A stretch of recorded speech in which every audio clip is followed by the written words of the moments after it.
G'day, guys. Welcome to episode 4. 4? This many. Mm-hmm. I'm sure of it. Episode 4 of Independent Idiots. So stoked to be here.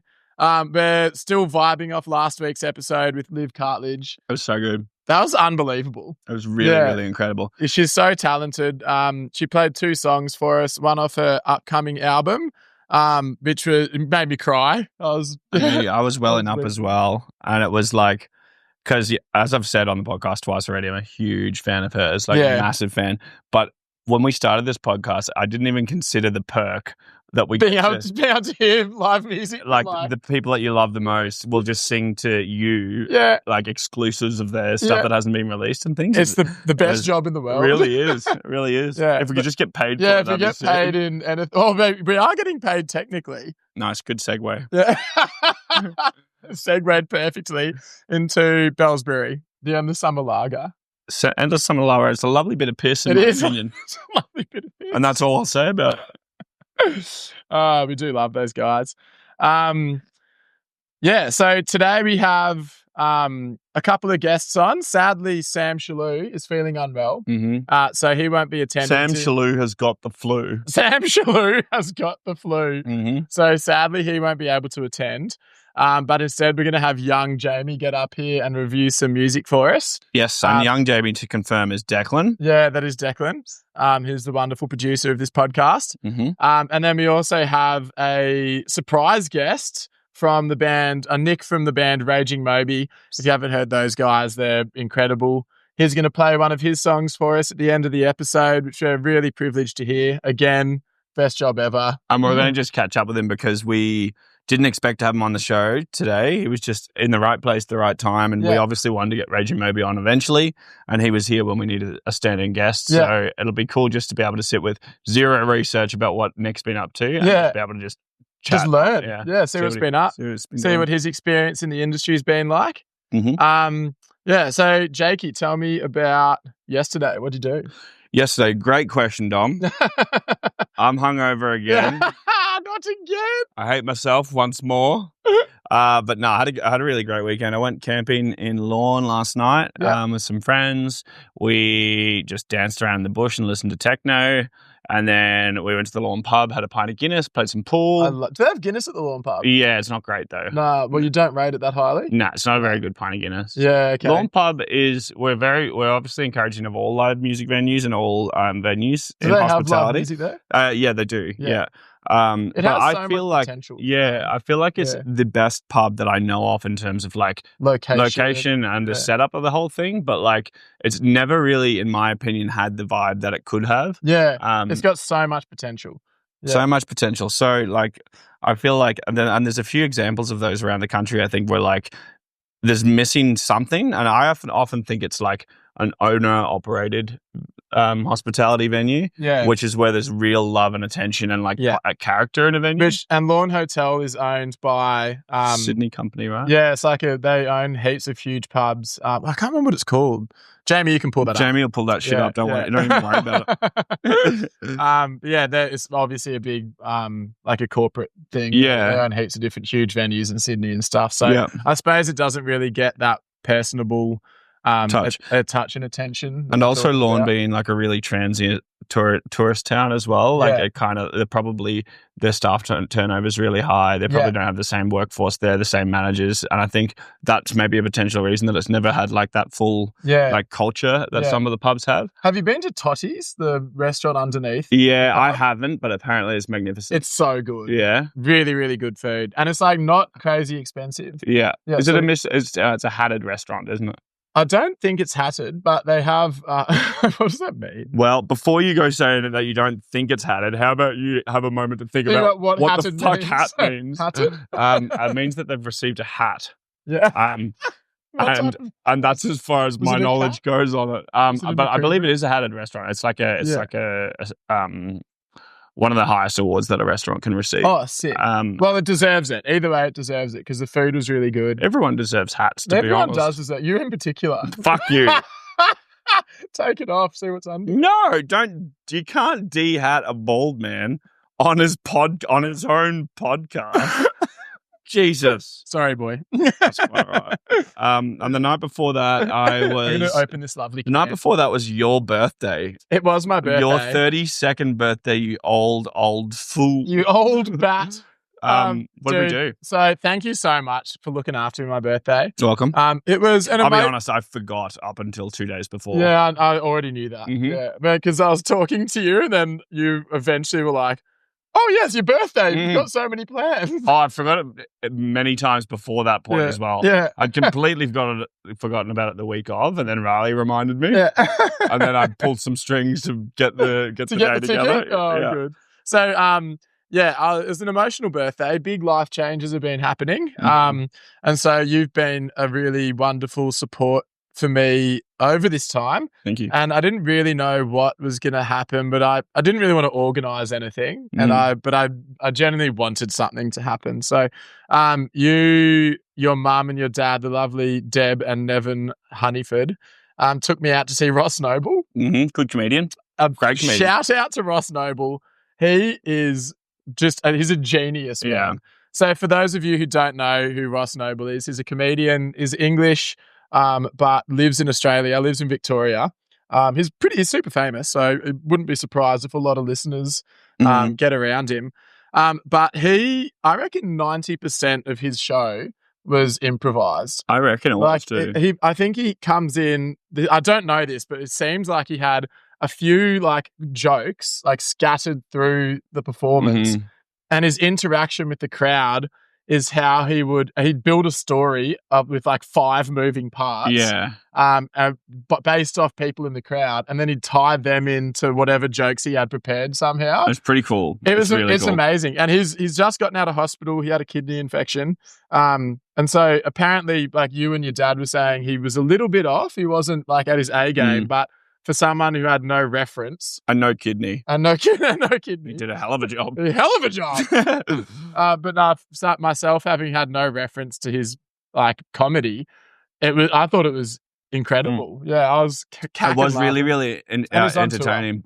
Yeah. He is on tour, so get tickets to go see his show. Jamie will pull it up. He's great. Jamie will pull that stuff right up. Yeah, right up down here. I will, so I think that he definitely wasn't his best. I think it was just that 1 or 2 second longer that it took him to hit the punchline, or his timing was slightly off. That's been quite critical. Yeah. And also I felt as though he was kind of stalling more, obviously. You know the way comedians stall to get to their punchline or whatever. Yeah. I felt like it wasn't as smooth as I've seen him do it before. Yeah. He's still figuring out what the punchline is. Yeah, I know.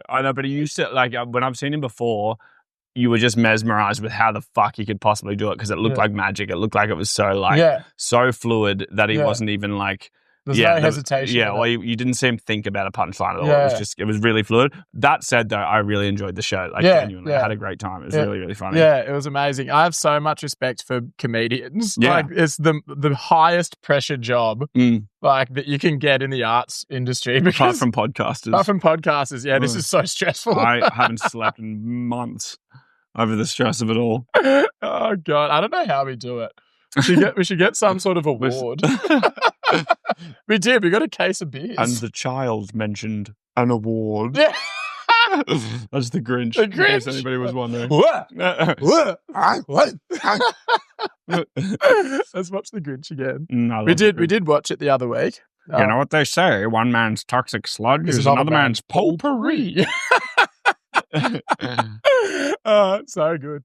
You were talking in your sleep so much on Friday night. Was I? Yeah. Really? I thought you were fully yelling out to me. I was really? Shut up. And then I got out. What did I say? I didn't remember. Didn't catch it. But I do remember some of the things you've said. Yeah. Which was the first time I heard you say, O'Grady, just a little sniff. And then I woke you up and I was like, Dom, who's O'Grady? You don't know anyone called O'Grady. I'm like, you were just yelling about someone called O'Grady, and you were like, God damn it, O'Grady, you're always in my dreams. And then you're fully out. You don't remember any of it. I've got a sleepwalking story. So I don't sleepwalk much anymore, but every now and then I do. We were in Manly for New Year's. It was me and my ex-partner. And we were sleeping in this apartment on New Year's Eve. And we'd partied. No, sorry, it was Joey OB's 30th birthday. And we've been partying a bit and we went to bed. Anyway, apparently, I don't remember any of this. Apparently, in my sleep, I woke up in my jocks in like Manly, Sydney City, busy, an apartment. Apparently, I got up in my jocks, sort of shuffled around the room, was like going to go do a wee, and then I was like, oh, and left the room, got in the elevator, caught the elevator down to the ground floor, walked out the sliding doors into like the front yard where the main street is, and just standing there at 6 a.m. Apparently just like did a wee. And then was like, turned around and shuffled back in the house. Excuse me, Ogre. Caught the elevator back up, then came back to bed completely asleep. I don't remember a single thing. Don't remember a single thing. Yeah. That is crazy. Is that scary at all? Well, it very rarely happens. I did jump off a windowsill in year 9, so that's scary. No, you're telling me, buddy. Yeah, we don't want that. No, do not. Not unless the windowsill's like that high. Yeah, that's okay. We'll allow that. This one was that high. No. No. Too much. Take it down a bit. Do an ankle. Yeah. Are there any live shows coming up that you want to see? Any touring bands? What have we got coming up? We've got you a ticket to Oasis. That's very exciting. Oh, yeah. So Dom, for my 30th, I turned 30 this year. And Dom last year arrived on my doorstep with a big sign that said, 30th, happy birthday. And then he was singing Don't Look Back in Anger at my door. And then I opened it and I was hungover and I was like, what the fuck is this? Yeah. Like, why are you doing this to me? I want to lie down again. And then you surprised me with a ticket to see Oasis in November. Who are arguably your favourite band? Not arguably, they are my They favorite are your band. favourite band. Yeah. Mm-hmm. Yay. Oh, that's so exciting. It's going to be massive. And you're going to go see them in Manchester night 1, right? Night 1, Manchester. Yeah. That's insane, dude. With Sam Shalou. He bought 4 tickets. One person had to bail, and I'm conveniently going to be over there at that time. So yeah, get to go see Oasis. That's play. amazing. Like, Yeah. I really believe that seeing them in Manchester will be something truly, truly special. And seeing them night 1, like 25 years after they played their last show, crazy. Hey? It's going to be fucking ridiculous. And so for the podcast, we were thinking we should take these little fluffy microphones and go around the streets of Manchester and interview people about Oasis and just like catch a vibe for what their impact on the town is. And it depends if they're United supporters or City supporters, because they go for City, don't they? They're City fans, big City fans, and they hate United. Yeah. So a lot of the United... Maybe we should get them on the pod. What, Manchester United? Or and Liam and Noel Gallagher. The starting 11. The starting 11. Come on, get in here, boys. Yeah, it'd be pretty sick to have Liam or Noel on the pod. Yeah, we'll get him. Yeah, There's a good chance. This thing's going to blow up. So that's going to be heaps of fun. Can't wait to see Oasis play. Going to see them twice. Going to see them at Manchester and at Marvel Stadium. My only, not concern, but like the only thing about Oasis now is sadly Liam's voice. He just doesn't have the range that he used to have. He can't sing very high. Not very high. You sent me that video of Noel Gallagher talking about one of their songs. Yeah, I think it was it's on the tip of my tongue. It's the tip of the tongue, teeth in the lips. It is Some Might Say. Some might say Liam used to be able to hit that range. Chorus, yeah. Now he can't. There was only like a 2-year, 3-year period. I think like 96. Yeah. His voice just was absolutely on. It was really sweet. And then he lost it. Like there's one album that he sounds amazing on, definitely maybe. Yeah. And then by Morning Glory, I think I'm getting the albums right. He's starting to like his range is starting to dip, which is quite rare. I don't know why that is the case. I wonder if as you progress and you start to lose your range, if there are vocal exercises you can do and train in to get the range back. Like, so if you actually practiced your singing, like still at that age, if you can maintain like that vocal range. Well, I think there definitely is. There's maintenance exercises that you can do for your voice in warming up and also just generally like throughout the week. Yeah. That really help. But if it's like, sometimes it needs surgery, they'll have like little like nodes thingies. And like Elton John had that. Elton John just released a new album with someone. Yeah, someone cool. Yeah. Or someone famous. Was it Kanye? No. It wasn't Kanye. Make a good hell of a record. It was someone a bit odd though. Anyway, we should probably know that. Yeah. Pop music maybe isn't our It's not our strength. forte. Yeah. But yeah, so there is definitely things as vocalists that you can do that that will warm you up and give you longevity in your voice. Yeah. Maybe he didn't do them, or maybe he just had bad luck and he just lost a bit of his range. How about Noel Gallagher? Can he sing still? Noel Gallagher is now technically a better singer than Liam. Yeah. He's got better, way better with age, and Liam has got way worse. This is just one person's opinion, but like Noel was always quite a clinically good singer. Like he could always find the notes perfectly. He sings "Don't Look Back in Anger," doesn't he? He does, yeah. And a few that's other like ones. my favorite song. Yeah, and it's also really high and it's pretty flexy in terms of its like vocal range, but like he just didn't have that grit and that power or that attitude that Liam had and that frontmanism that Liam had. He definitely has that. He said like Noel Gallagher said about Liam's voice recently. He's like, if Liam Gallagher's voice is a shot of tequila, then Noel Gallagher's voice talking about himself is a half pint of Guinness on a Sunday. I love that. It was beautifully put. Oh, I would love a half pint. I'd like a full pint again. You know, it'd be better than a half pint. Yeah, 2 of them. 2, yeah. Beautiful. It makes a whole. We did have some lovely Guinness on Friday for my birthday at the Barwon Club. Best venue in Geelong. I agree. That is the best venue in Geelong. Mm-hmm. They get awesome music through there. How many days a week do they have? A lot. Yeah. And it's not necessarily always touring bands. It's a lot of the time local bands. Like I think local bands every Friday pretty much, and then maybe Thursday and Sundays and stuff as well. Savage Honey's first gig was at the Barwon Club. Mm-hmm. And that's like, that's the impact of the first gig is really what sort of convinced me that was what I wanted to do, to be honest. It was amazing. Yeah, the crowd was really into it. Do you remember when we played that show? Because we got the band together just as a muck around, and then we in the rehearsals, there was never really a moment in the rehearsals that I remember going, "Oh, this is excellent." Yeah, like I thought, like we can do this. This is something that we're capable of doing. Yeah. Is being a band. Yeah. But then when we played that first show, I remember us all coming off stage. Yeah, and being like. Wow. Universally, like this, that was really special. Yeah. Whether it was like subjectively special or whether there was just something like the feedback was amazing as well, though. So I feel like people really, really enjoyed it. Mm-hmm. It was like surprising. I mean, we got a lot of feedback. People asking us how long we've been together. Like we haven't seen you guys before. Like how many years have you been doing this? Like, that was our first show. And it's just a really nice feeling.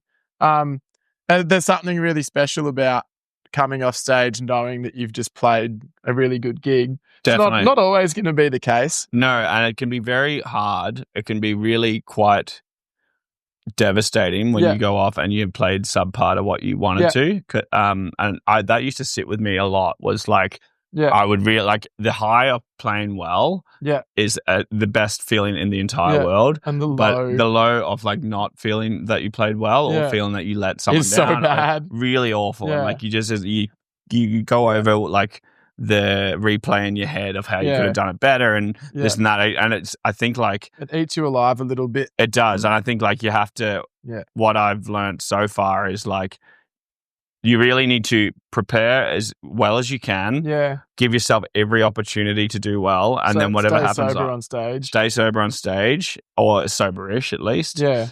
Know your limits basically is the thing. And then like once you've played and once it's done, whatever mistakes like that you couldn't have planned for, you really have to learn to shake it off, because it's not productive putting that extra pressure on yourself. I think there's already a lot of pressure on you. Yeah.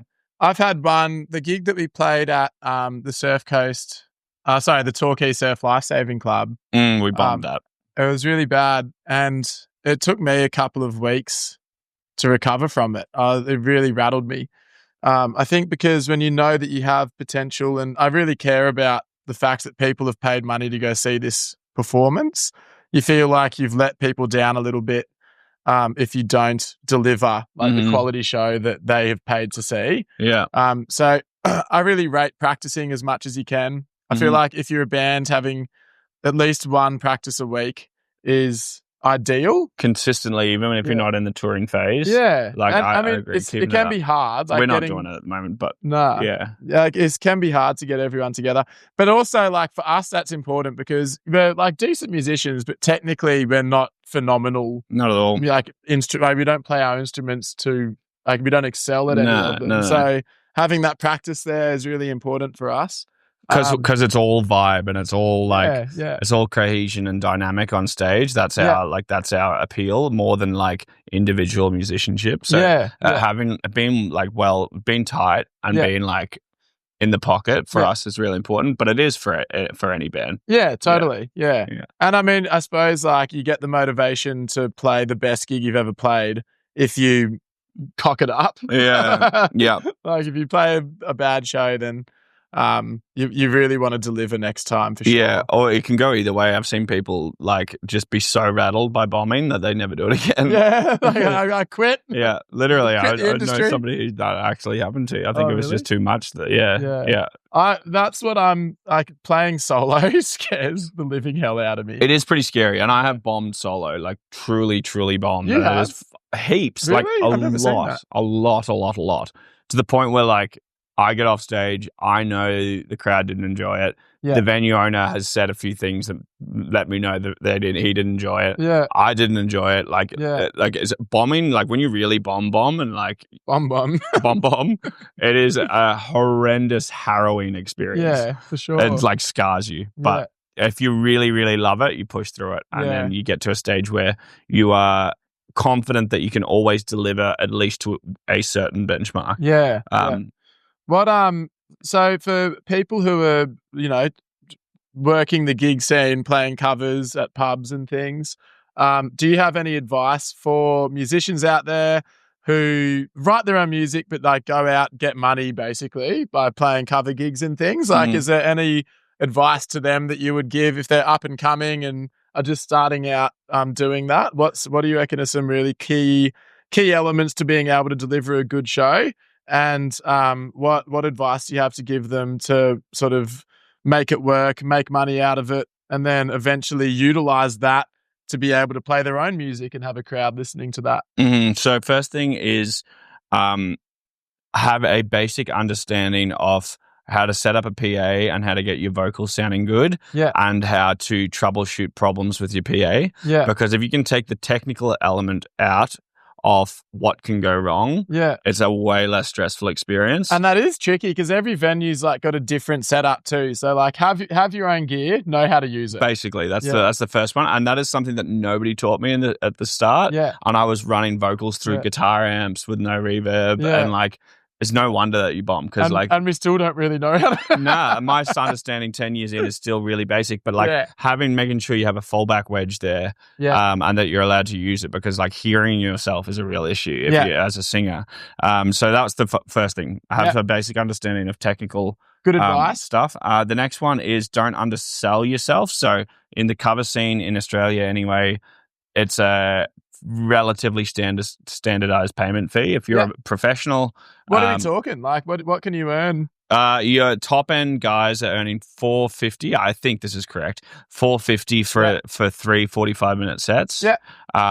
So $350 to $450 would be like the professional bracket. And then if you are up and coming and you're just trying to get in venues, you might drop down to maybe $200, $250. Yeah. That's for an hour. That's for 3 45-minute sets. Yeah. So that's such good pay. It's really good pay. and I wouldn't go too much lower than that. I wouldn't offer to play for free at these venues unless there's an extenuating circumstance, like, I don't know, Oasis are going to be in the room that night or something. But like it's one can only hope. You sort of undersell yourself, and it kind of you lose a bit of credibility and almost respect. And I think like it's important to get paid what you deserve. Yeah.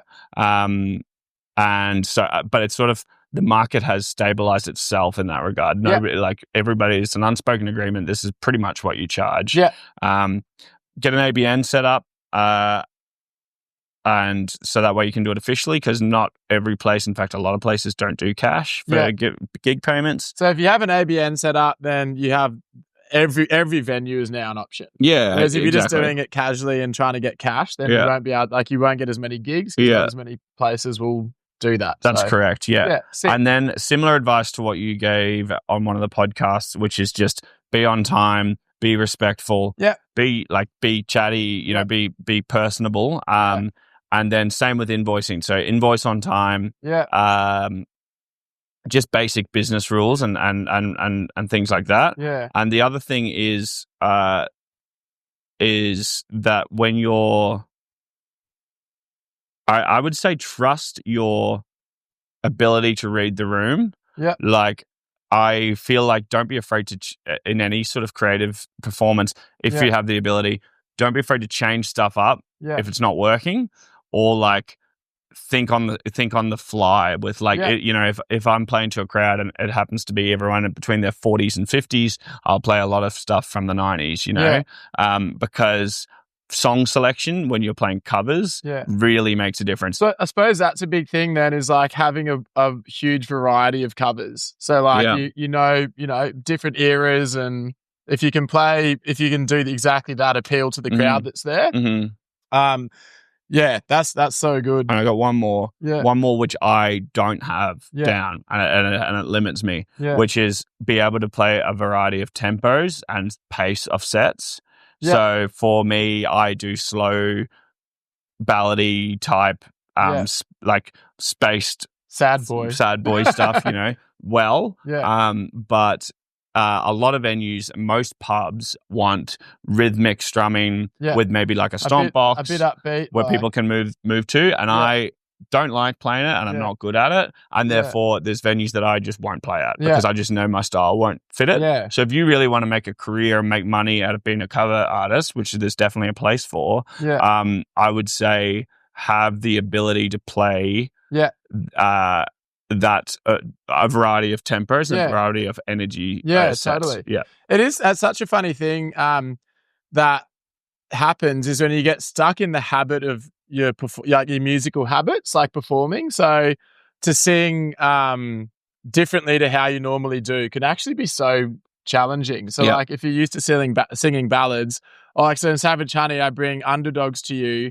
It takes like a while to be able to figure out the tempo and things. And every musician has their little habits that are so hard to break. Definitely. So that's something that's really interesting, I find. Definitely. And I think whatever you're not good at in whatever... You should practice that. Yeah. Like literally. Like, I'm constantly trying to work on if my falsetto's not feeling good. I've been shouted some beers by Bells Beach Brewing. I'm right now enjoying a Addis Pale Ale by Bells Beach Brewery. It is packed full of flavour. It's lovely piss, really tasty. Highly recommend. They've been really nice to us. We just rocked up. They're the best venue. Like, great beers, have live music. Love us. We love them. Jake plays there. Savage Honey's played there. Declan played. So this week you've got something to review for us. Am I correct? I just got this record. Yeah. DJ Rum. Under Tangled Silence. Where's DJ Rum from? I'm pretty sure he's from London. Yeah, sick. Amazing pianist. A lot of this music's written from 2021, I think, to 2023. Yeah, sick. So it's like during COVID times. Yeah. It's like piano pieces he's written. Yeah. But he's a badass electronic producer. So there's like a mix between ambient music in it, like real dreamy, kind of sad, emotional. Yeah. And then like... Not what I need right now. Weird, heavy electronic music. It's sick. So if you I think if people like Aphex Twin or John Hopkins, like IDM sort of music, it's good. But check it out. I hope you listen to it all the way through. Yeah. Cool. Keen to give it another run through. Favorite track on it is called Wax Cap. Yeah. Wax Cap. Wax Cap, I think. Wax Cap. Yeah. Second track, but like really nice cover. The artwork's awesome. Yeah, it's really sick. The actual. It's a great little unit. It's a really good unit. This one for its age. Yeah, cool. So DJ Rum, Under Tangled Silence. Yeah, I've seen him DJ once, and it was fucked up. Like he's running 3 turntables. Oh wow! Scratching weird shit, like going from like jazz music to like dubstep to like techno. It was just the technicality of him DJing is just amazing. Blew my mind. I didn't even know he's capable. Sick. Yeah. I need to give it a listen. Awesome. Yeah, I'd love to listen. This is fantastic as well because Jake and I don't often, we don't know much about the electronic music scene. No, I'm trying to educate myself more. As of late, I've been going to like DUFs and things like that and trying to understand genres that I don't like particularly have a you don't listen to it. It's not like there's a couple of genres that I'm not a big fan of. Yeah. But I wanted to understand what the fuss was about. So I went to some I went to a Psytrance festival last year, like a really gnarly one, what festival was it? Can't remember the name of it. It was run by a group of Iranian people and it was all like really earthy Psytrance. Okay. And it was like near the airport in Melbourne, and it was just, it was really, really, it was like full on. I remember you going to that. Yeah. It was very off-brand, and I had a hell time.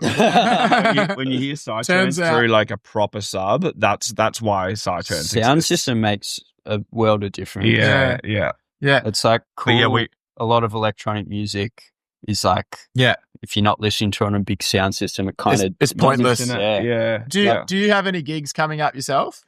Actually on the 18th, Sunday, the 18th of May, so the day after that Sandy Bump show, I'm DJing at Captain's, or the inside part there. Yeah.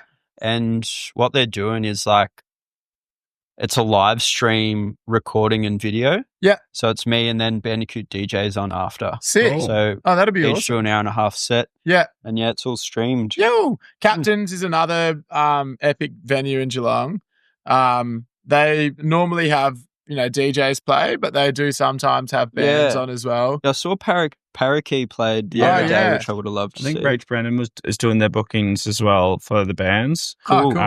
At least, I believe that's correct. And it's always been a really cool venue in Geelong. I think it's been around for probably well over 10 years, 15 years now. It hasn't really. Yeah, I believe Max McKay and a few other people started it, and I reckon they wouldn't have been any older than 19 when they were in that venue. Oh, that's amazing. That's crazy. Yeah. It just baffles me when young people do awesome stuff. Noah can't tie his shoelace. Yeah. But you've got to rip into him a little bit. That's after the truth of the matter. He's so driven though. Yeah, he really wants to tie him, man. Yeah, like he really wants to tie them. One of these days, he's getting close, dude. Like he's got the loop swoop. It's just the pull. The loop swoop. He gets the loopy swoopy pretty One good. of these days, he's going to get the pull, and it's going to be. He's going to accidentally tie them together. Oh, he's done that a couple of times. That was fantastic. Thanks so much, man. Thank you for everything that you do for us. Love you. Also, you've had just quickly, you did have a recent injury. Yeah. And you've managed to push through a cracked skull and a concussion. Yeah. But also, if I was going to say anything, it would be don't push through a concussion. Yeah. So I rested a lot straight after it happened. And this sound advice because of what's happened. A lot of people have given me their advice or their stories of concussions and also dog attacks and shit. Yeah. And the big one is I think if you make sure you rest for the first 48 hours, your recovery period's way better. Yeah. So it's been 10 days now and I'm still not 100%. Yeah. But I've been resting. Yeah. But and it actually is sound advice. Declan was standing down at Fisho's car park. Is it okay if I tell this? Yeah. He was standing at Fisho's car park and there was a Labrador and another dog running at him and he turned around, not thinking anything of it, and these dogs ran him over pretty much. Yeah, swept his legs out from underneath him, and he cracked his skull on the pavement. The most random possible way to get a concussion. The amount of dumb shit I've done, I would have thought that would give you the concussion. Your skull. You had the nerve to be standing at Fisher's, mind you. Yeah. So ridiculous though. I watched them run towards me for about 100 meters or something, and I was like, well, they're getting pretty close and they're hooning. Yeah. And so I'm going to turn around. The amount of things I could have done. Instead, all I did was just turn around and let it be. I better set myself up for a concussion. And to be fair, when a dog runs at you, you think, oh, well, it'll get out of the way. Yeah. Not these little guys. Yeah. That sucks. Well, yeah, it sucks to see you injured, and you pushed through because we had work to do with this podcast. So thank you very much. Yeah, one day we'll get it on YouTube. Still up on YouTube, and with the logo. Don't get a Google Workspace account. Yeah, and the logo's still spelt wrong. We'll work on that. At least we've got a reason though, like because we can just claim to be idiots. But it's idiots. We get away with anything because we're idiots. Long line. So comes from a long line of idiots. Yeah. Next up, we got Nick Lorenz, whose project is Grommett Lloyd, and then he also drums in Raging Moby and I play in. Yeah. But his solo music I fucking love. Yeah. Like the lyrics in it are beautiful. Yeah.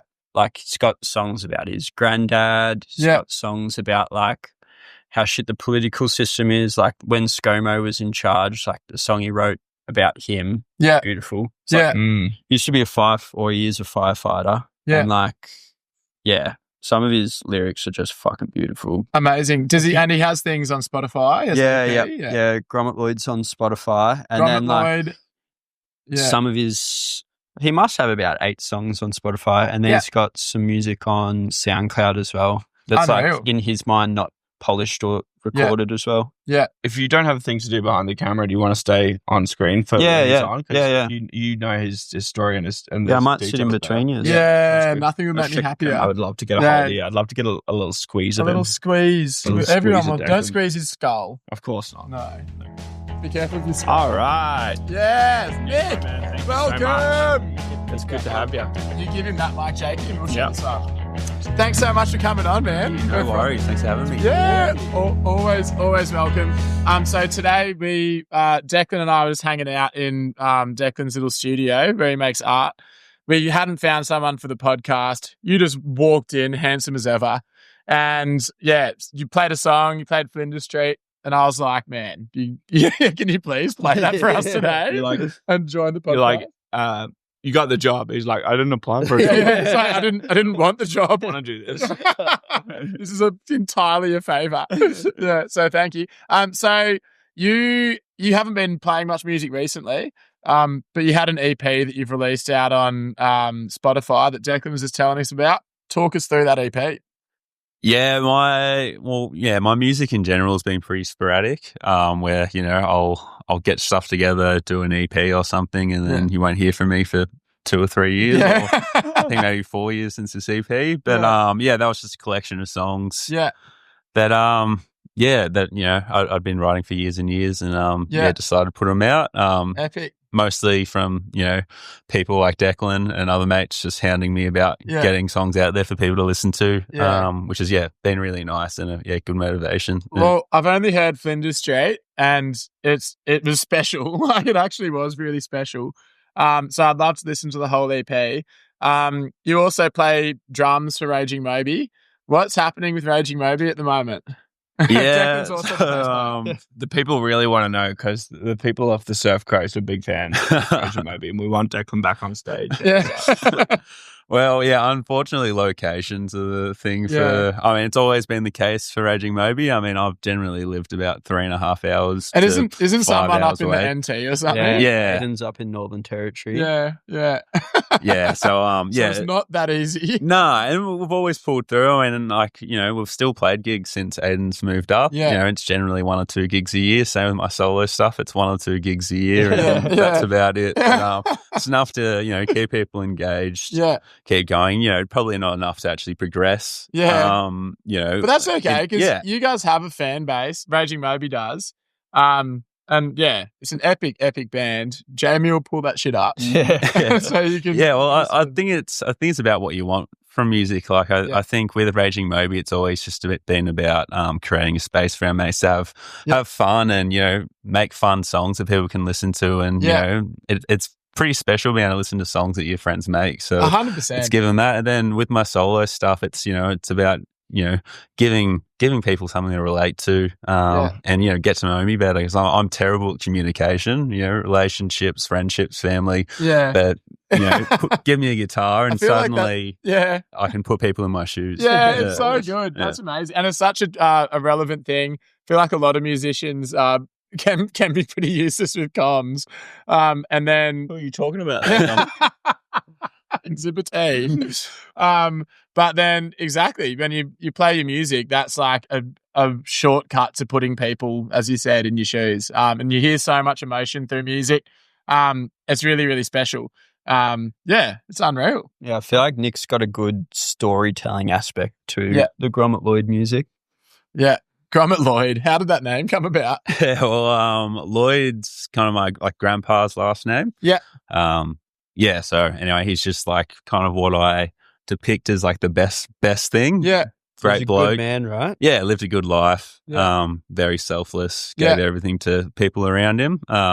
Grommett, I've kind of taken that as someone that's not good at something, that's learning. So it's pretty much beginning to end, hopefully. Yeah. Oh, I love that. Haven't got to that end bit yet, but working towards it. There's a lot of thought in the name, considering you only play like 1 gig a year. It's like everything set up. The music's incredible. There's thought to the name. Let's get you out there. Let's blow this shit up.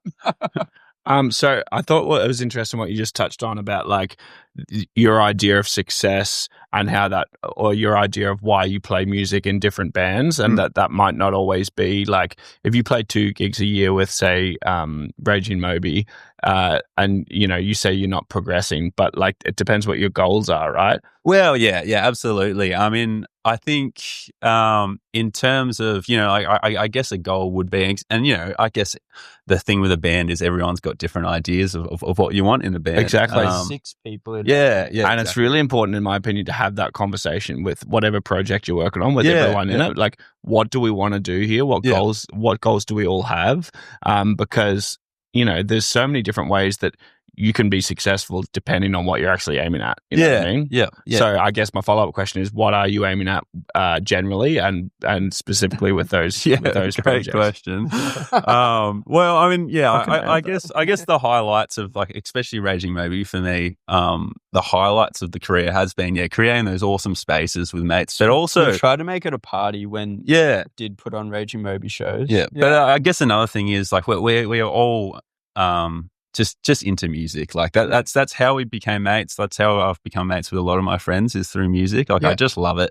Yeah. And being able to get on the stage with those people that we talk about and those people that love has been amazing. Like sharing the stage with people like Pretty Littles, playing at festivals with Mild Life and Glass Beams. Yeah, sick. Yeah, like it's Mild been amazing. Life's unreal, hey? Yeah. And like solo stuff, like I got to open for one of my favorite bands, the Slingers, which was just amazing in the town I lived in Beechworth. So it's just amazing sort of thing. So open for Helen Haynes. Getting involved political too, like my independent candidate for legend. Yeah. Oh, hell yeah. Yeah. For Beechworth. Yeah, that area. Yeah, because I think that's another thing I want out of music is that putting my voice to something and doing some good. Yeah. We had Liv Cartledge on last week. Do you know Liv personally? Yeah, I do. Yeah. You like her music? Yeah, I love her music. Yeah, Liv and I, I was lucky to, play at a few things. Like we kind of grew up very close to each other, similar age too. So, we got recorded by the same person when we were kind of getting established, and definitely played a few things with Liv, and have a lot of respect for her and her music. Yeah, she blew our minds last week. What was the song called that she played? I can't remember the track, but it was phenomenal. I remember how it goes, but I'm not going to sing it. But it was amazing, and her new album is going to be outrageously good. It's going to be rad. But just when you play for Grommett Lloyd, do you normally just play yourself, acoustic, or do you have a band with you? What's the setup? I generally have a band with me, so I have Declan here playing bass and a few other friends. Yeah, Rudy on drums. Oh, Rudy plays drums. Yeah. Amelia Walton on guitar and singing. Yep. Yeah. And then Kate's played some shows too. Yeah, backup singing as well. So I get pretty nervous these days playing solo stuff. Put me on the drums and no worries. But put you on the drums, take your shirt off. yeah, different person. But yeah, it's a big thing for me these days to put my songs out there. So having my mates up there with me, is a big difference.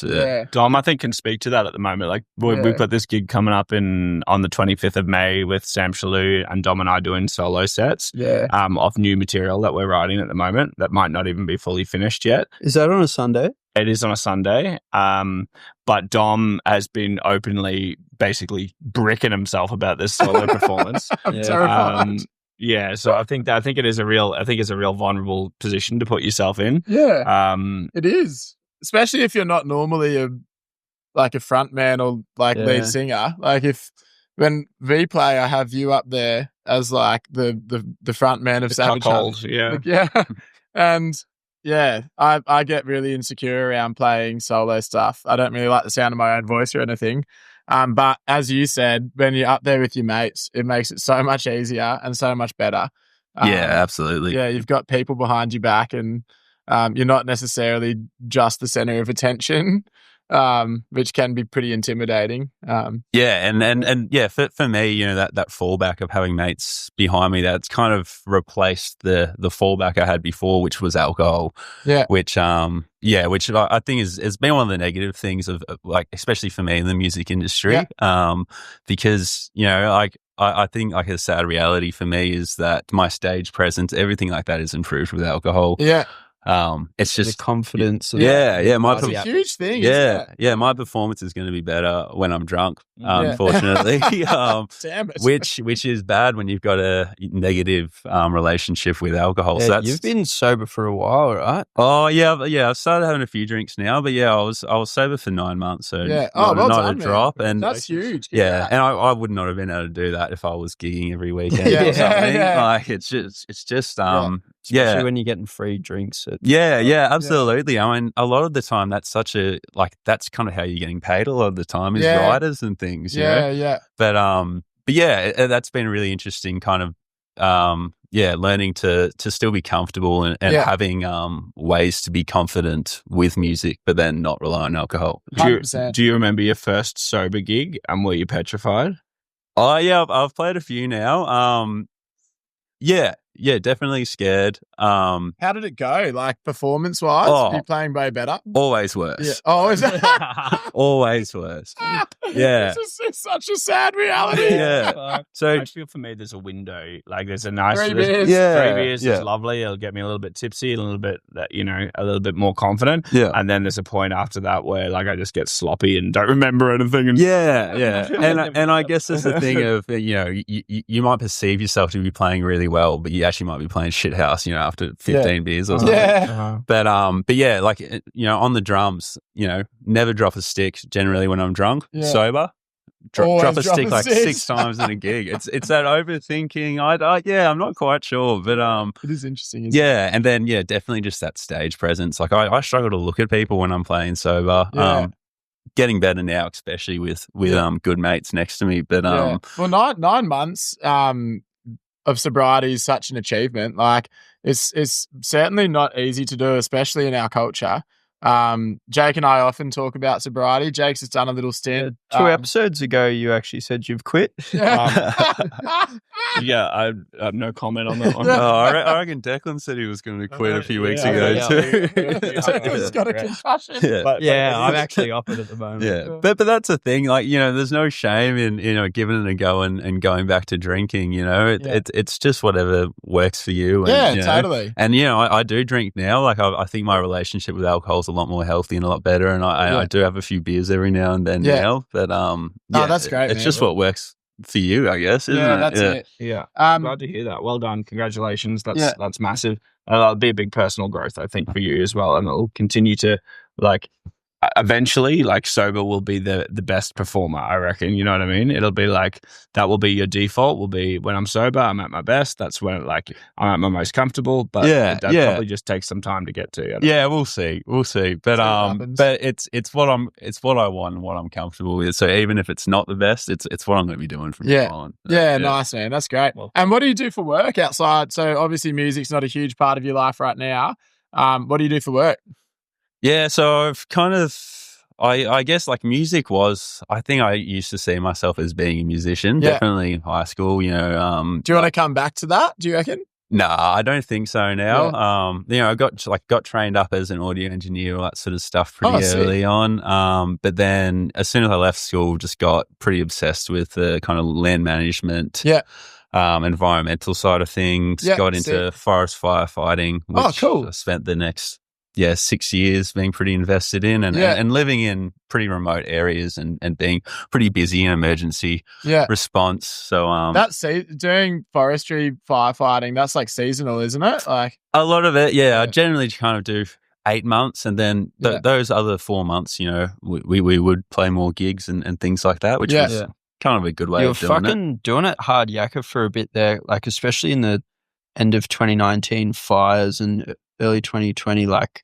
firefighting, and then you'd just be like, you'd get a little bit of time off, so you'd drive fucking like 6 hours to play a gig and then go That's back. rock and roll as. Fight a fire, then go play a rock show in walk Melbourne. into the pub, everyone's just like, oh, you're a hero, you're a hero. It's so hot right now. Get up on the stage. Well, I think get me a firefighter's outfit.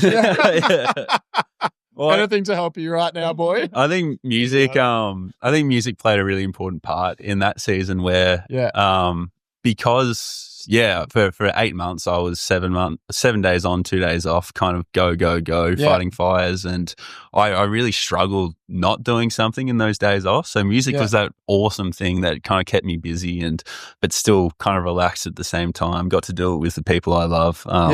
It was a really beautiful thing that really helped me with that stressful time, I think. Amazing. And that's something we've touched on as well, the like emotive side of music. It's so unique in the way that it's just sound that can, and like a culture and a lifestyle that can really impact people. And Flinders Street is a very impactful song. The melody's beautiful. The lyrics are amazing. I'm sure the rest of the EP is too. And it's something, you know, music in general is something that can really help people manage with all sorts of different stuff. The pressure of work. I mean, firefighting is like the most high pressure job there is. Except for podcasting. Of course. Podcasting, so stressful. Why are we doing this to ourselves? Unreal, man. I'm really keen to hear that track. Would you mind? Is with Flinders Street, so it's not recorded properly or released at all. No. Are you gonna do something with that? Other tracks? You'd like me to? I would also like you to. But that's why it's good that we're doing this, so I can actually listen back to it. Like I wrote Flinders Street. Probably 7 years ago, and still haven't recorded it. Music's a slow thing in my life. But you know, I think it's a good way. Fine. It's a good way of kind of knowing what songs are good, though. You know, like there's that song that I'm choosing to play over songs I wrote last week because I know it's a good song. So I've been playing it for so long, and obviously I've gotten so much feedback of the impact it's had on people's lives and how people relate to it. Totally. So, it is a good way of kind of finding those stronger songs. Unfortunately, it's a bit irritating for people that want to hear it on a regular basis. Well, we have a recording now. So today, Nick and Declan actually recorded a live version of this track at Sam Shaloo's place. Yeah. What I was thinking though is Nick play it again just so you two can hear it. Would love to. And then you can have a quick chat after it and then move on. Excellent. Love it. Yeah. So without further ado, we have Nick, Grommett Lloyd playing Flinders Street. Is Flinders Street a song written about Elizabeth Street? It's more written about the train station. I guess it's specifically about a time I was really struggling with mental health, and it was kind of the first time I'd gotten out of the house in a long time was to get on a train to Flinders Street to catch up with someone that I'd kind of been neglecting, I guess. Yeah. I love that. All right. That's unreal, man. Thank you so much for joining us on this podcast. No, thanks for having me. Honestly, anytime. It's been really wonderful to chat to you. Great perspectives on music. I love to hear about your sobriety, and I also really love to hear how much of an impactful part music has played in your life. I really back that. I think it is a therapy of its own kind, especially writing songs based around periods where you've been struggling with mental health. I think there's real benefit to writing music, and then when that song or the music that you have been writing is received so warmly by people, it stays with you forever. And yeah, we need to get that recorded and out in the world for everyone. Let's try to tee that up somehow. Unreal. All right, man, take it away. Thanks. Yeah, thank you.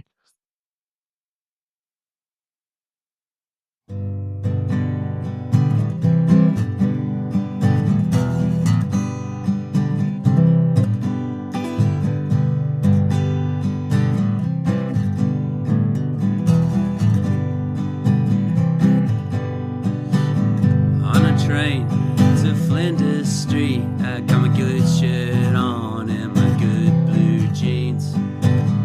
There's a kid bought a bone, ignored by their parents who are stuck on their phones. There's two young punks talking about drugs, how much they took and the girls they touched, using words that aren't built for a train, but who am I to judge someone else's ways?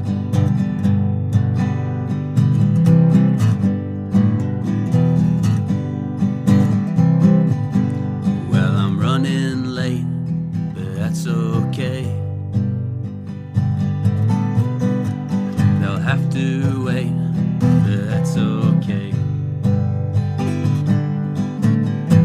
I'm running late, but that's okay. Oh, it's been a day, but that's okay.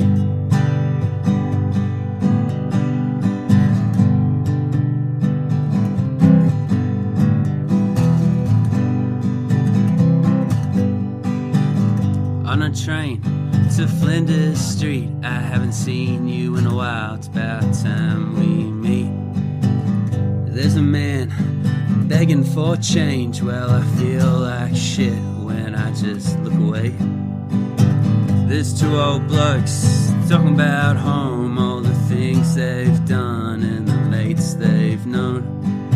Now seems strange, two strangers talking on a train, but who are we to judge someone else's ways?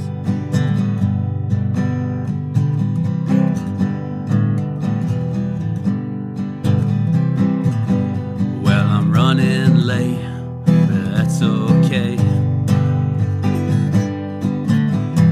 They'll have to wait, but that's okay. Well, I'm running late, but that's okay.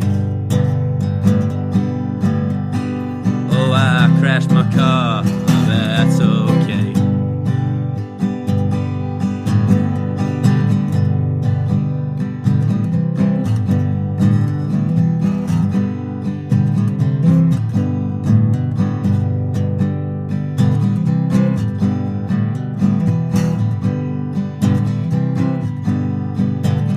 On a train to Flinders Street, I haven't left the house in at least a week.